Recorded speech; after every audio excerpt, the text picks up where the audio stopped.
Tahukah kamu bahwa dalam beberapa kitab klasik Islam dan riwayat ulama disebutkan bahwa singgasana iblis berada di atas lautan yang sangat gelap?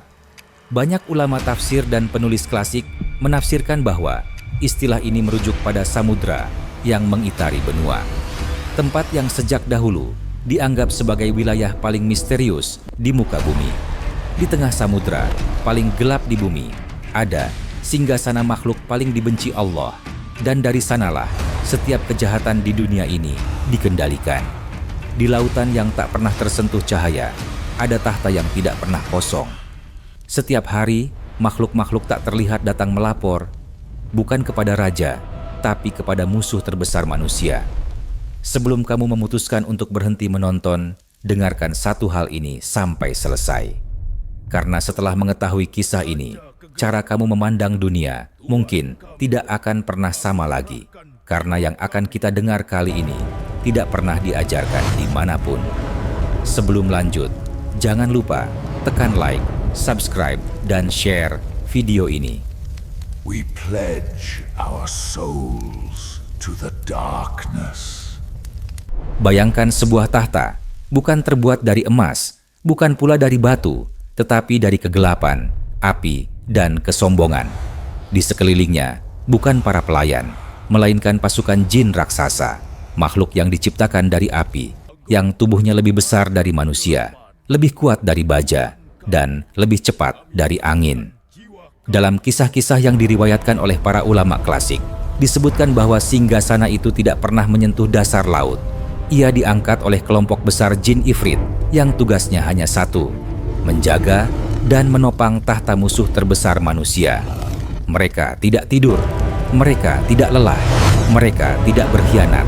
Setiap saat, posisi mereka berganti, sebagian mengangkat, sebagian berjaga, sebagian lagi bersiap menerima perintah. Di hadapan tahta itu, para setan berbaris seperti pasukan perang. Satu persatu mereka datang, membungkuk, lalu melaporkan, "Aku telah menjerumuskan seorang hamba ke dalam zina. Aku membuat seorang ayah membenci anaknya.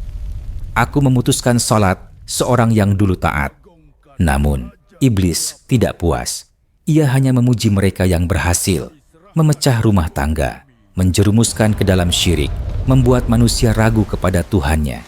Dalam hadis sahih disebutkan, yang paling dekat kedudukannya di sisi iblis adalah yang paling besar fitnahnya kepada manusia. Setelah menerima perintah, para jin itu menyebar. Sebagian masuk ke pasar, sebagian lagi masuk ke tempat maksiat, dan sebagian lainnya masuk ke rumah-rumah yang kosong dari zikir. Mereka tidak memaksa, mereka hanya membujuk hingga manusia sendiri yang melangkah. Tapi kenapa iblis memilih meletakkan singgasana dan kerajaannya kenapa di laut?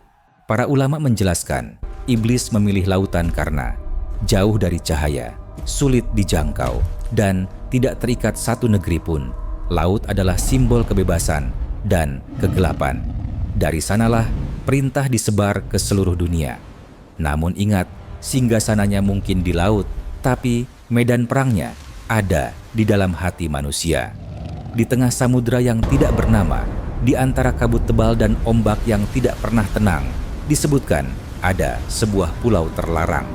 Pulau ini tidak muncul di peta, tidak tercatat dalam sejarah pelayaran, namun dalam kisah-kisah lama, ia dikenal sebagai penjara kegelapan, tempat di mana iblis memenjarakan para jin dan setan yang berani membangkang perintahnya. Jin tidak mati seperti manusia, mereka bisa hidup ribuan tahun, dan bagi makhluk seperti itu, penjara bukan sekadar kurungan fisik, tetapi hukuman waktu yang tak berujung. Di pulau ini, mereka tidak diikat dengan rantai besi, melainkan dengan api, sumpah, dan rasa takut. Mereka yang dikurung adalah jin yang menolak menyesatkan manusia, jin yang gagal menjalankan perintah, jin yang mencoba membelot, jin yang tidak mau tunduk kepada iblis. Pada sebagian riwayat, di sekeliling pulau itu, air lautnya selalu bergelora, seolah-olah tidak mengizinkan siapapun mendekat. Pulau itu dijaga oleh ifrit-ifrit paling kejam, makhluk yang tidak mengenal belas kasihan, tidak pernah tidur, dan tidak mengenal rasa takut. Mereka berdiri seperti patung api, mengelilingi pulau dan mengawasi setiap jeritan dari dalam.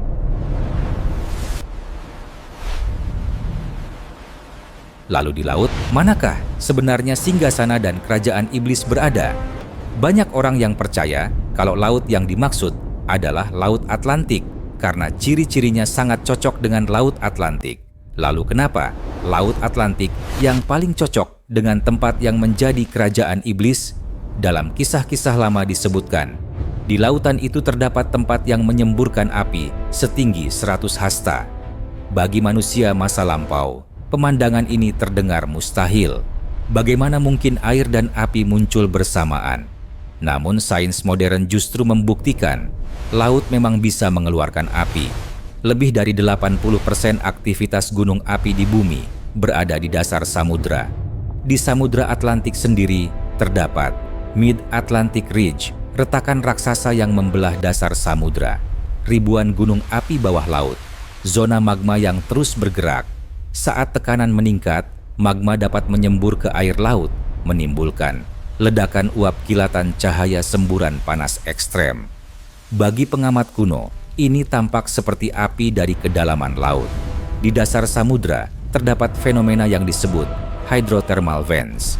Ini adalah celah di kerak bumi yang menyemburkan air super panas hingga 400 derajat Celcius. Walau berada di laut, cairan ini tampak seperti asap dan nyala gelap, hingga dijuluki black smokers. Jika terjadi letupan besar, semburannya bisa menjulang puluhan meter ke atas, mendekati gambaran api setinggi 100 hasta. Dan di dasar laut terdapat cadangan besar, gas metana beku. Jika tekanan berubah, gas ini bisa naik ke permukaan, kemudian terbakar saat bertemu percikan, dan menyebabkan fenomena laut menyala. Beberapa peristiwa serupa pernah tercatat di berbagai samudra. Atlantik adalah salah satu wilayah dengan aktivitas geologi paling aktif. Retakan lempeng besar, zona panas ekstrem, gunung api laut yang masih hidup.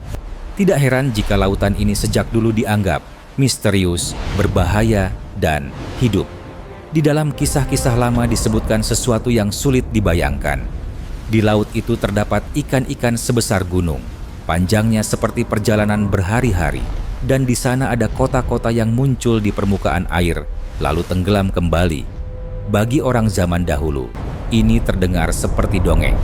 Namun bagi dunia modern, kisah ini justru terasa semakin mungkin. Lebih dari 80% laut belum pernah dijelajahi manusia. Di kegelapan itu, hidup makhluk-makhluk yang bahkan belum memiliki nama. Contohnya, cumi-cumi raksasa yang panjangnya bisa puluhan meter. Megamouth shark, hiu langka yang baru ditemukan abad ke-20. Bagi pelaut kuno, melihat bayangan raksasa muncul dari kabut sudah cukup untuk mengira itu makhluk sepanjang hari perjalanan. Kemudian, di tengah samudra, lempeng bumi terus bergerak. Di atas gunung api bawah laut, kadang terbentuk pulau vulkanik sementara. Pulau ini bisa muncul setelah letusan besar. Bertahan beberapa bulan atau tahun lalu, runtuh kembali ke laut. Dalam sejarah, fenomena seperti ini pernah terjadi berkali-kali. Bagi manusia masa lampau, ini tampak seperti kota yang muncul dari laut, lalu menghilang.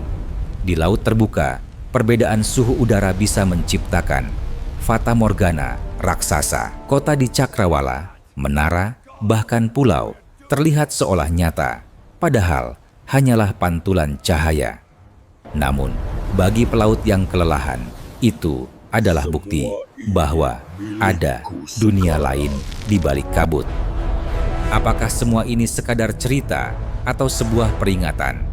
Terlepas dari benar atau tidaknya teori yang sudah kita bahas tadi, para ulama menjelaskan bahwa tidak semua riwayat harus dipahami secara harfiah.